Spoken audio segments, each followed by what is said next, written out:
বসো মা লক্ষ্মী, বসো মা লক্ষ্মী, থেকো মা লক্ষ্মী আমার ঘরে। হ্যালো বন্ধুরা, আজকে বৃহস্পতিবার, লক্ষ্মীবার। আমি লক্ষ্মী পুজো করছি বৃহস্পতিবারে। তোমরা কারা কারা করো অবশ্যই কমেন্টে জানিও। আর দেখতে পাচ্ছ কত কিছু কিনেছি।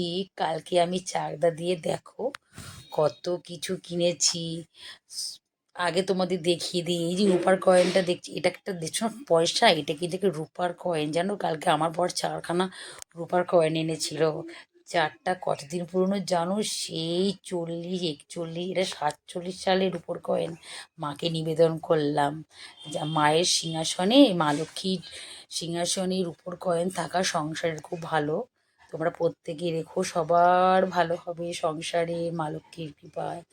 মাকে আরতি করে মাকে পুজো করে নিলাম। সকাল সকাল ঘুম থেকে উঠেই আমার কাজ আগে মায়ের সেবা করা, তারপরে আমার রান্নাঘরে যাওয়া। কেন মাকে সেবা না করে আমি কোনো কিছুই করতে পারি না। আর শঙ্খ বাজিয়ে জোকার দিয়ে তো বৃহস্পতিবার পুজো করতেই হবে। 2 ঘন্টা লেগে যায় আমার পুজো করতে জানো। আচ্ছা এবার বলো তো কেমন হয়েছে পুজো করাটা, আমার মাকে কিরকম লাগছে।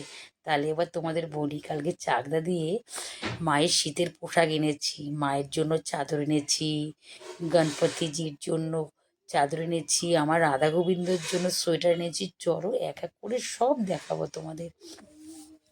আমার কৃষ্ণ, রাধা কৃষ্ণকে তোমার কিরকম লাগছে, রাধা গোবিন্দকে দেখো, ওদের সোয়েটারটা খুব সুন্দর, টুপিও আছে। তোমাদের পছন্দ হয়েছে কমেন্টে জানিয়ে কিন্তু কীরকম লাগছে। হ্যাঁ, আমার রাধা গোবিন্দকে।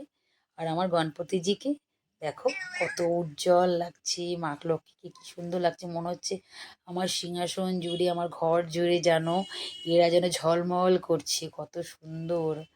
আর তোমাদেরও সবাই এরকম করে মাকে পুজো করো, ঘরের ঠাকুরকে পুজো করে দেখবে, তোমাদের ভালো হবে।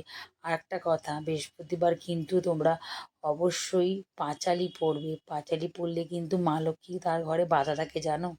আমার না সময়ও ওঠে না জানো পাঁচালি পড়ার। কিন্তু রাধা গোবিন্দ কৃষ্ণ নাম করবে, সকালবেলা একবার কৃষ্ণ নাম করবে, দেখবে তোমার দিন ভালো যাবে। হরে কৃষ্ণ কৃষ্ণ কৃষ্ণ হরে হরে, হরে রাম রাম রাম হরে হরে, রাধে গোবিন্দ এই জপ